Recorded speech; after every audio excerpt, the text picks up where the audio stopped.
Dear guests, next up here at Speaker Hall, a discussion securing the future, protecting the pulse of Fintech.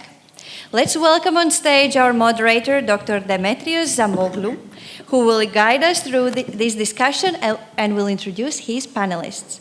Demetrios, esteemed speakers, the stage is yours. Thank you very much. Thank you.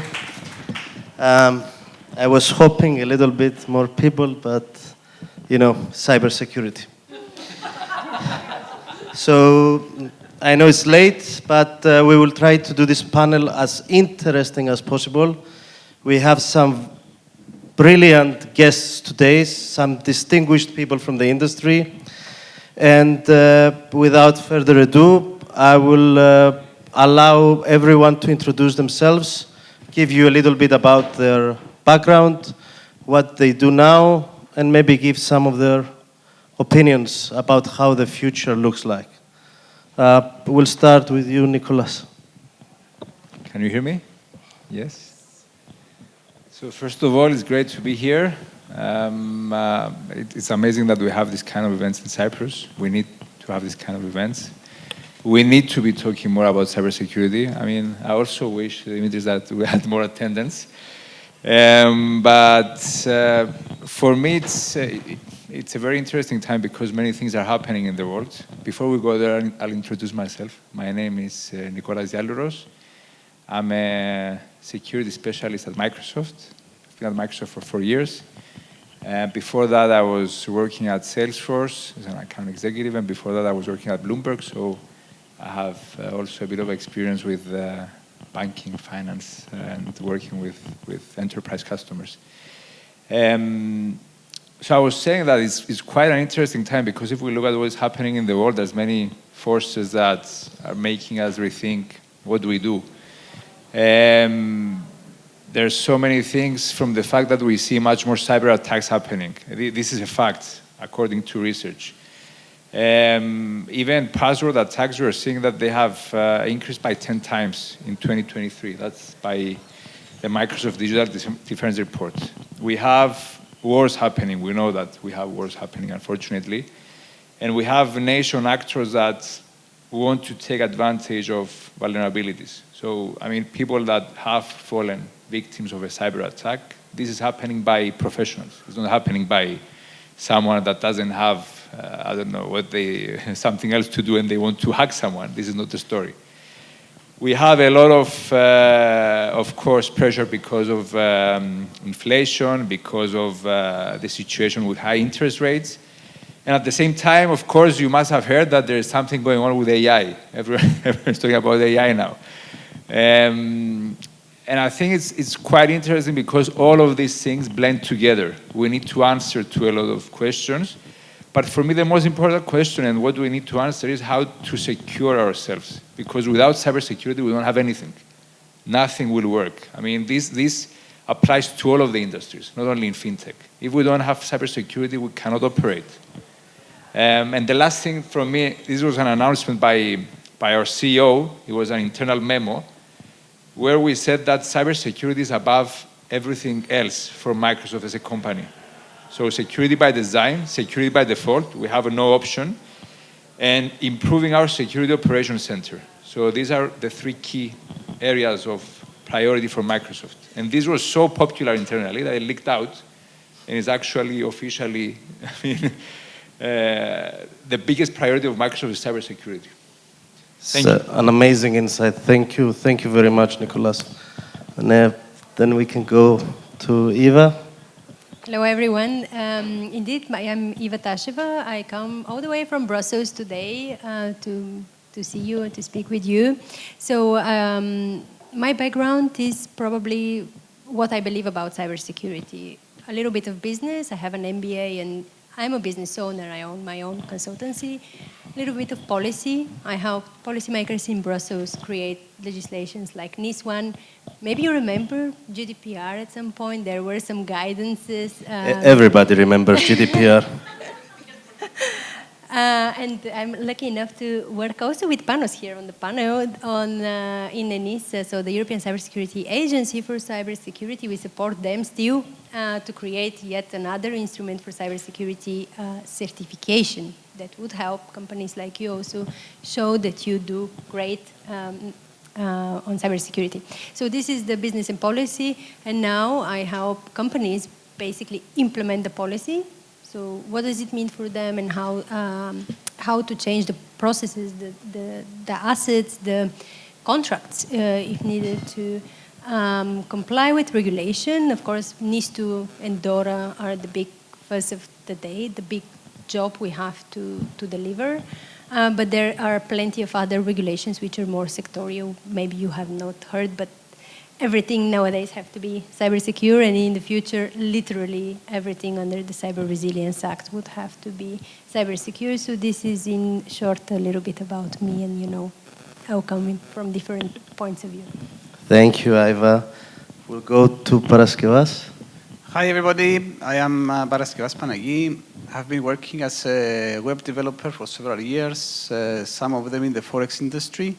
And so I'm glad to be here today, seeing some old friends.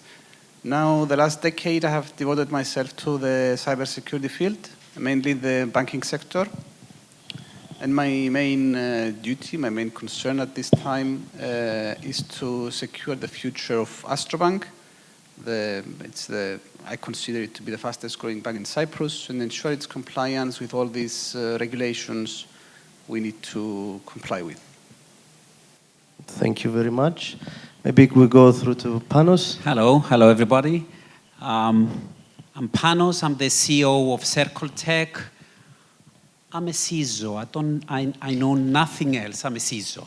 So I used to be a CISO at Laiki Bank for 13 years. Lucky enough to be given this opportunity to set up the CISO office, and then the next 8 years I was lucky enough to set up the CISO office of the Bank of Cyprus. We met there with Paris, and we did this journey together. He's one of the top CISOs of the island now. And then at this point of time, I'm the CISO as a service of the Republic of Cyprus, of the government. I'm trying to assist the government to centralize their directorate of cybersecurity, set up, hire staff, set up the processes, set up the policies, the governance, and all that stuff. Don't ask me for the challenges because I may not respond. And then I'm also lucky enough to work with Eva at ENISA, doing a little bit of advocacy and policy making, EUCS, cybersecurity certification, and cybersecurity skills framework. We are of these 20 people consisting of which consist the ad hoc working groups. And I'm also pleased to say that I'm the CISO of GCC, one of the biggest integrators in Cyprus. Yes, so I'm a CISO, I know nothing else. I mean, when do you sleep? How many things you're doing? Again, CISO is the Chief Information Security Officer, for those of you who don't know what the abbreviation means. And let's close the introductions with Andrew. Okay. Good afternoon, everybody. My name's Andrew Patterson. I'm the head of consultancy at an organisation called IT Governance. We're based in the UK, Europe, and the United States. I spend most of my time over the last 6 years working with international standards like ISO 27001 for information security, ISO 22301 for business continuity, things like SIS 18, which is an American system, NIS and NIS2. But for the last year and a half, I've spent most of my waking hours dealing with a thing called DORA, the Digital Operational Resilience Act, which is a big game changer for financial services in the European Union and wider than that. My background in security, well, I was just thinking about this. I actually started in security before the internet existed. That's how long I've been doing it. I came from an information background, and I worked in the police service in the UK, in Cambridgeshire, And one of the first things I did was I wrote the first National Police Information Security Policy. So it's my fault. And I did my first risk assessment in 1992.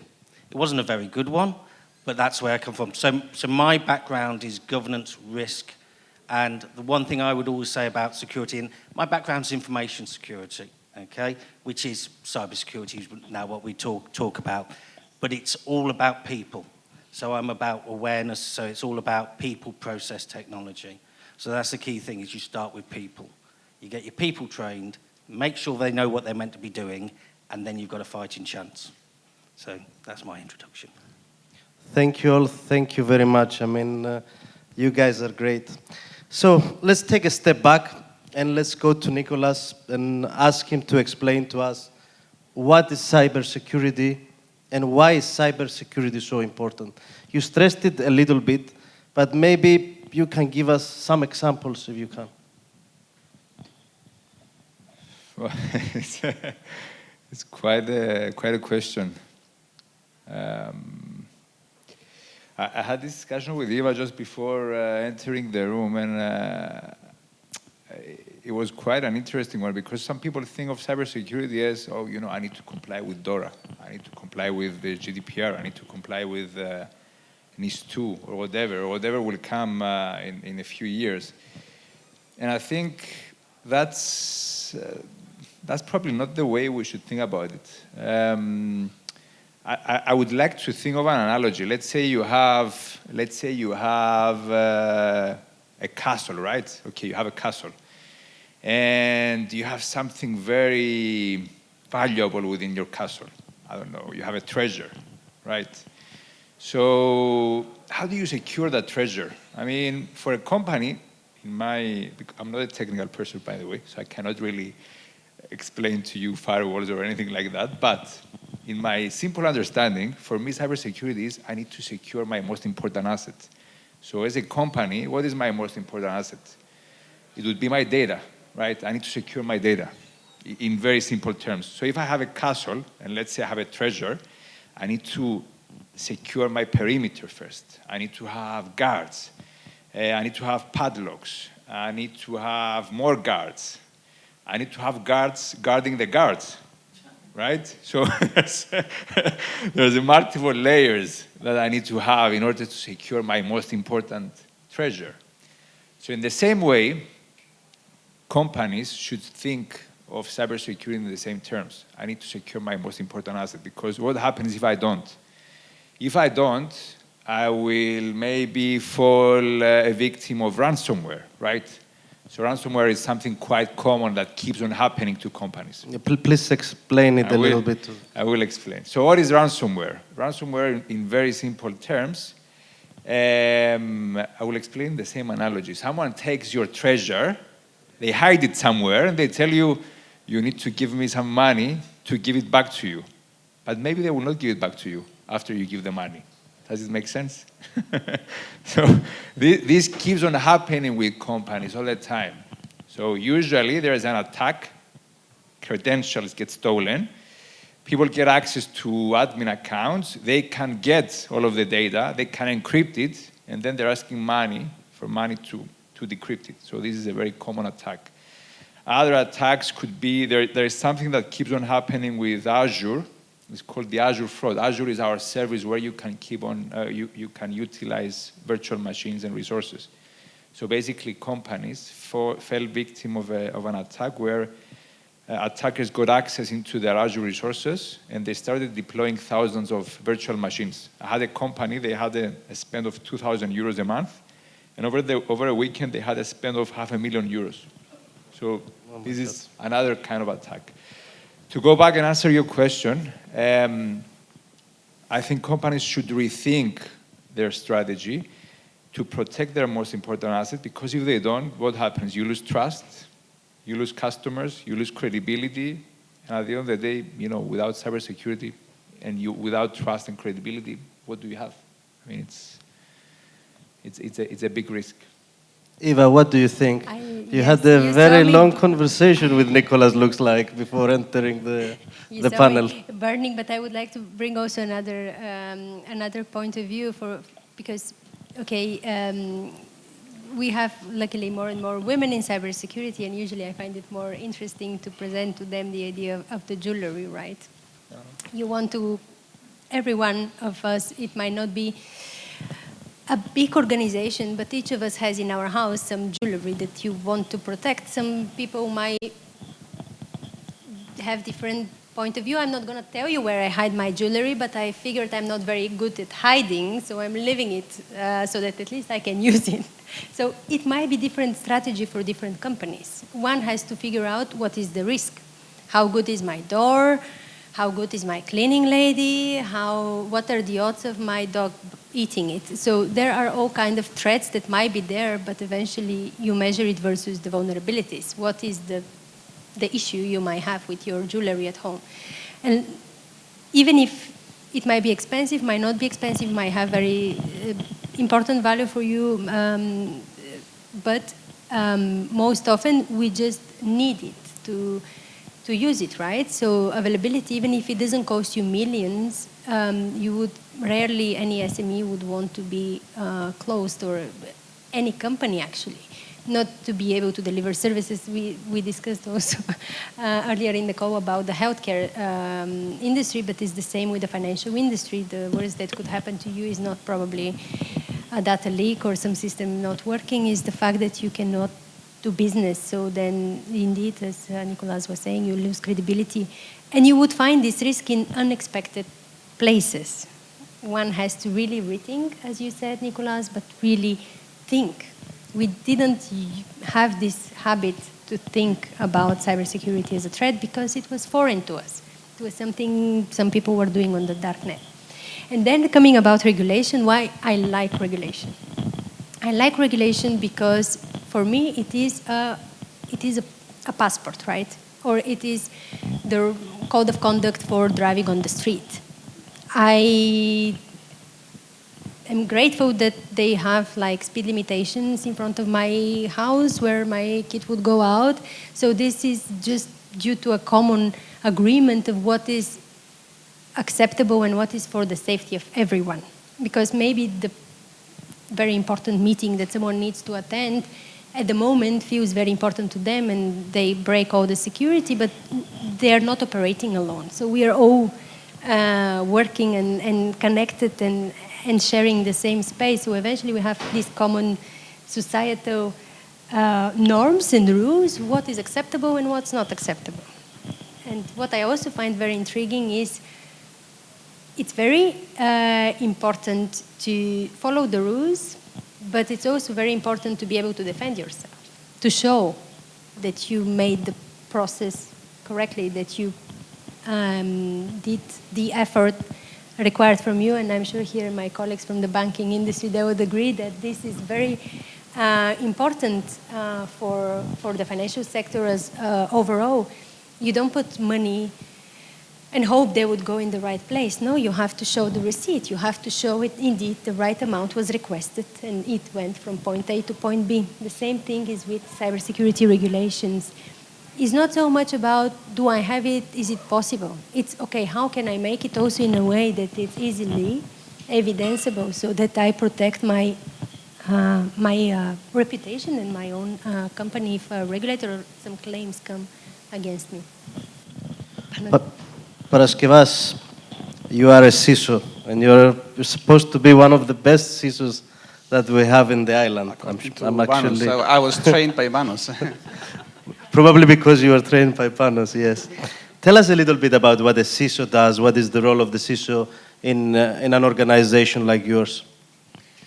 Well, the CISO in any organization is actually the role who has to deal not just with risks deriving from an information security perspective, but also risks related with the technologies used by the organization, with cyber fraud, with the risks deriving from third parties. All the organizations, we all have some IT providers, and we want to ensure that these providers comply with some standards as well. We have to deal with the business continuity and the disaster recovery operations of these organizations. So I would see, from a high-level perspective again, the career of a CISO in 3 distinct phases. So the first phase would be the period before a cyber incident. And this is a period where a CISO can prepare, they can design the security controls exactly as they want them, and they can measure the effectiveness of the security controls, and that the right policies and procedures are in place to respond to an incident or to detect something or to proactively prevent something. The second phase is the phase where we actually have to deal with a security incident. And this is where all these controls are put on grill, actually. Everything is evaluated there with a real-world scenario in real life. And this is where everything, the result, I mean, the effectiveness and the work you did in the first phase will be reflected in the second phase. And then the third phase is the period after a cyber incident. So if a CISO is still there, because this is not always guaranteed, if the CISO is still there, I think that this is the period, it's like a honeymoon period. Because at this time, everybody has realized the need, everybody knows that a CISO's concern can become a reality, and this is a vital issue for the organization. So he has even more support than the one he had in the first phase. Panos, I know you want to say something as well. Yes, I want. Okay. I got this question many, many times, and I always use the same way of responding. It's a very good selling point, by the way, when I try to sell these kind of services. So imagine, I always show a video of a symphonic orchestra, okay? With a lot of players, with a lot of musicians and the conductor. So when I try to, when I will explain the way what the conductor does, try to make in your mind analogies and parallelisms with the CISO. Let's say this conductor is the CISO. So in a symphonic orchestra, in order to hear this very good example, it has to be a collaborative effort, okay? Most of us don't understand what this conductor does, but truly speaking, if he or she steps down, nothing will be played. Also, this conductor do the recruitment and identifies what musicians he wants, what kind of music they have to play. He recruits them. He doesn't know, actually, truly speaking, he doesn't know how to play all these instruments. He possibly know one instrument or 2 instruments or none instrument, truly speaking. So he sits together with each musician. He gives his input, the script. He gets his output, how it hears. And then he coordinates everything so that we will have a very good final outcome. And believe me, the responsibility of not doing well, it's the conductor's responsibility, it's not the musicians. So this is the work of CISO.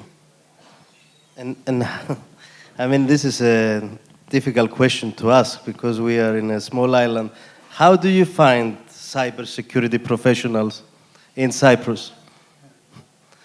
Okay, difficult. I have to say another practical example. As I said, I'm the CISO as a service for the government of Cyprus, and because we don't have public servants here, yes? So that could speak freely. And when, yes, it's recorded though, yes? We can apologize in advance. Apologies, colleagues. So because the process is very, very slow, to recruit permanent staff, we decided to outsource 16 cybersecurity GRC consultants, analysts. With 3 years experience, we gave 60K per year. We wanted 16 people, and we got 2. So yes, there are no available staff in Cyprus. There is very limited available staff. We have many colleagues that work in Limassol with salaries of Limassol. We have many colleagues that work remotely, I mean from Cyprus, working remotely, but I understand this is not only a Cyprus problem, this is a European problem. Eva can, and Andrew can confirm this as well, and an international problem as well. Very, very difficult. That's why our salaries are up. Maybe that's a very good profession to have nowadays. We can discuss as well the liabilities. We're speaking about benefits. Let's go a little bit more hardcore. Let's talk a little bit about the regulatory frameworks and standards. Maybe Andrew can talk to us a little bit about DORA, NIS2, ISO, IEC 27001, NIST, CF, all of these standards. There's lots of acronyms and numbers and all that sort of stuff. So I think that the key thing with regulation, so the big one is the Digital Operational Resilience Act coming through 17th of January. You've got to be compliant with it in the European Union. Andrew, can I ask you a question there? Yeah. Is it necessary by law to have a CISO according to DORA? No, you have to have somebody who has responsibility, okay? And that's maybe a risk person. So again, with all these things, so we have a problem in the industry that we're always bringing out new standards, new guidelines and everything and all that sort of stuff. At the end of the day, there's only so many ways you can say you've got to have access control. And when you look into all of these things, they all talk about the same sort of thing. So DORA, which is finance, and NIS, which is more important and critical services in supporting critical national infrastructure. When you actually look at it, they're all talking about risk, okay? And that is where you need to start as any organisation. But before you start with risk, and it comes back to the comment earlier on, is that you need to understand what the objectives of the organisation you're working with are. And that is about value. So you need to understand what is valuable to an organisation. And that doesn't matter if it's a financial organisation. And that's why you find a lot of people in my field, GRC, work in lots of different sectors, because the question is exactly the same. So you need to understand what the objectives are of the organisation. You then need to understand what the risks are to the organisation meeting those objectives. And then you do your risk assessments. And then at some point you go, this is a risk. We need to do something about it. So then you start talking about implementing controls.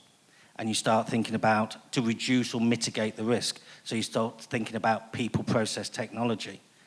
And fundamentally, all of these standards and all of these requirements talk about that. You can use things like international standards like ISO 27001. Again, I've been using that standard so long, it wasn't actually an international standard when I first started using it. It was a British standard called BS 7799. And fundamentally, what you do is you develop a structure, and it's about an information security management system so that you have the ability in a controlled manner to look at what you need to deal with. Because if you don't, you sit there and you go, you get bombarded constantly about what you need to do, how you need to do it, and it gives you the structure to approach the problem, and it's all governed by risk. And then everything makes sense. And if it's linked to the objectives of the organisation, it means that when you need to do something to address those risks, you can talk to the organisation because you're saying, it's so that we can still do this. It's so that we don't get attacked here, or we can still deliver our services. So that is where risk really works well, is because it will then translate it into a way that the organisation will understand. Because we're all, if you get deep dive into cybersecurity, we can all get very excited and very interested in things, and the business will just sit there and look at you going, so what's that got to do with me? It's computers, isn't it? Yeah? And it's about translating. And again, that comes from where the CISO has to come in. Because the CISO on there is a communicator. It's about communicating to the wider organisation and interested parties or stakeholders, so customers. And the second thing on that is about where the regulation comes in and standards. It gives you the ability as an organisation to demonstrate to your customers that you're doing what you need to be doing, because they're going to assume you are, but you might not be. And in a competitive world, it can give you that little bit of an advantage to say that we are dealing with this to the best of our ability. and hence we're going to protect what is of value to us and what is of value to you. Eva, you're also an expert in this, in all of these regulatory frameworks and standards. Maybe you want to share some examples how these kind of standards are implemented into companies. How do you go about? Yes, indeed. So it's the regulations, when they come as a legal text, which reads like you must implement adequate technical and organizational measures to protect the organization. And that's a big word that says nothing, right? So this is why standards became so popular, because they help you identify what are the essential elements that we are really speaking about. What are the steps, the considerations, whether it's setting up the roles in the organization, whether it is setting up the documents, procedures. One can say procedure cannot save you, but it does really help if the person working in your company knows what to do. It just like makes life easier for everyone. And then it also allows you in some cases to certify. So this is what we were discussing, to be able to show, hey, I'm really putting an effort. This is my competitive advantage. You can come to me. I'm doing my best. So this is all kind of benefits for the organization eventually. But the regulation, again, it would come if you read it as a text, like if you read NIS 2, you could read it with a cup of tea. It's quite refreshing, it's nice, it's easy, sounds easy, but also difficult to implement because it targets big and complex organizations. If you read DORA, yeah, you would probably sleep a month. I don't know how many nights you could start reading it, and then until you finish all the regulatory technical standards and all the guidance that is specifying the different elements you have to exactly do as they define. So there are principles, there are specifics. One has to stick to the objectives. As Andrew was saying, it's not about just picking the first thing that comes to mind. It's saying, okay, what is the process or the measure that would solve most of my risks? You know, where do I put my chips? Where do I put my limited resources, time, people? We don't have unlimited people to just work on every thing that comes to mind. And here I can share with the audience free advice. It comes in Microsoft also statistics that one of the biggest, let's say, prevention for phishing, which is absolute massive, let's say, pandemic today, and also enabler for many of the ransomware attacks that Nicola was sharing earlier, it's multi-factor authentication. And often it's free. You can just use it. But it comes to awareness, it comes to principle, and it comes to making sure that all your people and principles are aligned. And then I would also like to highlight that incidents happen a lot, and one should not shy out of running out the scenario of an incident, because you would save a lot of money by just solving the incident faster. It's just a matter of time. The more time your business is not working, you're suffering, or in an incident situation, you might actually make it worse than the initial attacker did. So having your incident response procedures and processes and escalation defined, run, tested, and improved would just save you a lot of money and hurdles. And yeah, probably now I made it sound too easy. No, I mean, you open it very nicely to us, Paraskevas, about the question of the human element. Is security fundamentally a people issue? What do you think, Paraskevas? Well, I was reading a survey earlier this month mentioning that the email is the main entry point for malicious attacks within an organization's network. So the email is handled by each and every single employee. So if we see that on the one hand we have a cyber criminal who is trying to trick the employees of an organization and get some knowledge somehow to enter the network and gain access to the data. On the other hand, we have security professionals trying to build defenses and train these employees not to fall victims in these cyber criminal activities.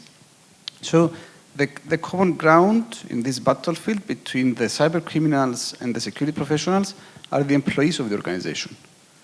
And we need to see the employees of the organizations as the safeguards of the organization. And that's why we need to continuously train them in many different ways. But there is this problem that a company decides to do some training, and then the people are not actually really interested to do this training. So how do you deal about this?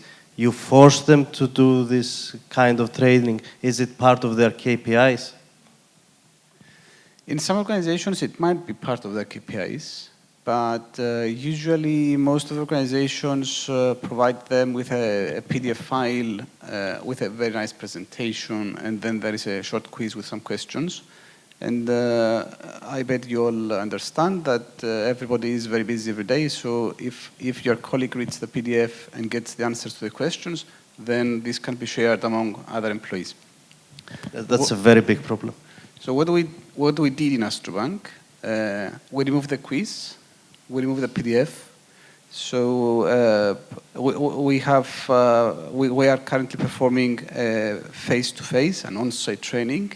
So the employees are just next to us, they hear us, and we have applied some interactive media, some videos showing real life attacks, just to understand that this is not something very far away from us, but this is something that can become a reality, and we should expect it.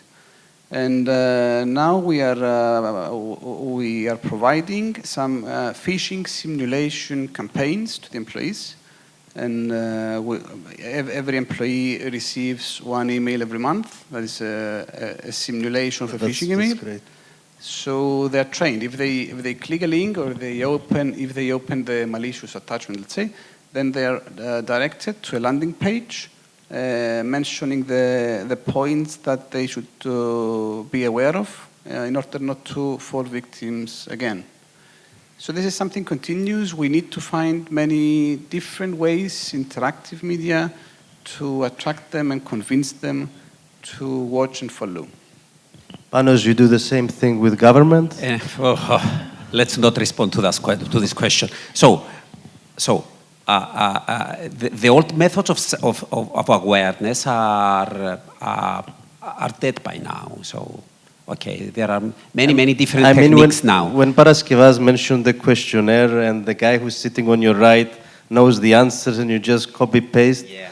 It's shocking, but I think I might have seen it. Yes, it But is. this is something we would also do if we were not security professionals. I don't judge them. It's natural. You have to accept that people are human beings. Going back to the question, whether it's only people, it is not actually only people. It's what Andrew said, is people, process, and technology. It's a cliche, but it's this thing. But I have to tell a story here.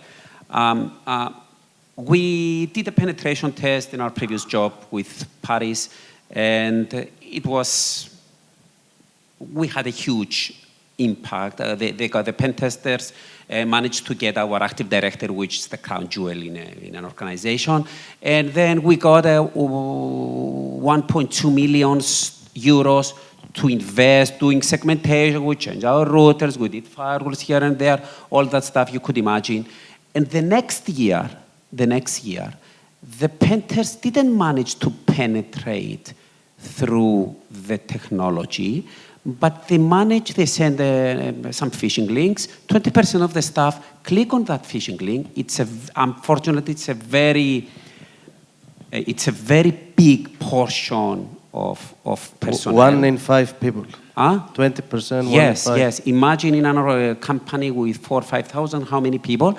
And the pen testers managed to penetrate and get again the Active Directory from this human factor. So it's not only people, it's everything. It's all the aspects. But you still didn't tell us what do you do with the government employees. Okay, How do you we train do them? security training awareness. People today are trying to do some gamification techniques. They employ some gamification techniques, some phishing simulations. Yes, we do this in public administration as well. I would like to share because probably many of you work in small companies. You don't have the best CISOs of the island to take care of your phishing campaign. They do not have the big budgets. I'm sorry, there is just very limited. Otherwise, they would do the job, I'm sure. But ENISA, the European Agency again for Cybersecurity, there I support them also in the Enterprise Security Working Group, and we have published a whole set of awareness-raising materials. So what you could do is just either define your own program, it's step-by-step guidance, or use the gamification, very important. We worked on a few games, now there is one published. You could play it or send it to your colleagues to see, maybe they like to try it out, and by trying it out they might learn something. And we are also now working to modify it so that we target it really for SMEs. So it's again on the phishing, it's the standard techniques, but how can you, sitting today in the room, tomorrow have the materials without having to recruit a CISO? Eva, can I, okay, at GCC where we had a very limited budget, what we did is, it's very easy, guys. Search through YouTube, we find some sexy, nice, small videos of cybersecurity, there is ready material. We sat down with the marketing guy and we're creating the so-called microbytes. So it's this small video, 2-3 minutes, and then a simple wording to the company. Zero cost, guys. And we did an excellent cybersecurity awareness training program. Every month we send this so-called microbyte, and people are getting aware without any budget at all. So, yes, there are ways. Another perspective on this one, which Please share it. we have to talk about. It's AI, right? We have to talk about AI.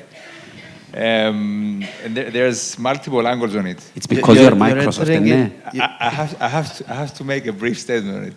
You're entering in the last stage of the presentation, innovation. Great. So AI fits perfectly with the closing. Great. I mean, if we want people to learn more, let's make it a bit easier for them to learn. So for me, I mean, I wanted to learn about NIS2 because I had no idea. I had to talk about NIS2 a month ago. I had no idea what NIS2 was. So what did I do? Of course, I used Copilot. I mean, it's our version of, let's say... You couldn't say you use ChatGPT here because it will be a problem for you. It's GPT-4 behind it, but I use Copilot. And I started asking questions. Explain NIS2 to me. What is important to know about NIS2? But, you know, it made it much easier for me to understand it. I wouldn't read it. Even though, Eva, you said it's easy. I mean, I wouldn't read it. So even with cybersecurity, let's find a way to make it easy for people to ask questions, make it a bit more interactive, to digest information in an easier way. You know, you can use GPT now and ask questions on a video. You can summarize the video, and you can ask questions and get a summary on a video. So quick, you don't have to watch a 20-minute video, just get a summary of it. And on the other hand, especially with smaller companies that don't have resources, that don't have a lot of people, that don't have CISOs, they should be using AI to understand their posture, to secure themselves. And there is the concept of a co-pilot within security where you can ask questions, you can get feedback, and you can get guidance on how to do remediation, even if you are not the super amazing and brilliant CISO or a technical person. So AI can be part of the solution, even though it can also be part of the problem because AI is being used in deep fakes, in phishing attacks. But I see it as a scale, right? And I see that we can use AI to balance the scale and bring it in our favor. And I think for me, AI is very exciting. We can use it to train people. We can use it to defend. And I'm really, really, really confident on it. Of course, you have to be cautious, but I'm really confident that it can help us a lot. Andrew, what do you think about innovation in security technology? Where are we going apart from AI? Because I think Nicholas has covered it to the max. Yeah, thank you, Nicholas. Or just one comment on that. I think with AI, the best way to think about it, we are only past the first minute of the first hour of the first day about what our journey is with AI. And there are people who've got a far better feel for it than I have, but we still really don't know what it's going to do. It will change things. Now, I'm getting towards the end of my career, and I've seen many things at many times go in, this is going to do this or this is going to do that. And actually, it does something else. So AI, I think, is going to be really big on that. I think the thing with, again, there's lots of innovation. So I've gone through the internet being created. We've then gone through smartphones. We've gone through, everything going into the cloud, all these sort of things. And fundamentally, it doesn't really change things. You're still having to worry about, you've got information you need to protect. You need to think how you're doing that. Again, about the awareness thing. It's about making sure that people understand. So you need to make sure that users know what they can do with AI and what's the problem with. So the example you were just saying there, the big thing with AI is if you don't, say a chat GPT or something like that, if you don't ask it a proper question, you ask it the question badly, you'll get a bad answer, okay? And that's a key thing. And you need to let people to know, don't put anything in there which is like personal information or organisational information, okay? It can be a really useful tool. For example, I'm dyslexic. So I find AI really useful to helping me develop structures for documentation and things like that, and it's incredibly useful. But I'm really careful about what I put into it. So we've got that innovation going on. I think the biggest other thing which is going to probably affect from a more technical point of view is quantum computing. Now suddenly when you've got quantum computing and you combine that with AI, encryption suddenly becomes quite an interesting area, doesn't it? Yeah, so we might find that suddenly what the bigger thing is, that technology we've used and we think is, this is the thing we can use, it's super, and you've got something saying, this type of computer would take 8 million years to crack this encryption. Suddenly, it's 30 seconds, And we don't quite, the impact of that, those two things combining, I think could be quite dramatic. Now, how that affects security is because the good guys will have it and the bad guys will have it, and it's an arms race, and it's no different to sort of the arms race we've been in the security field. But I think that's the technical thing, I think, which will be quite interesting, is when you marry those two bits of technology together, and that will be, what is the expression, a paradigm shift in the industry. Thank you. Thank you, panelists. Thank you, everyone. Please, let's give a hand of applause to everybody today.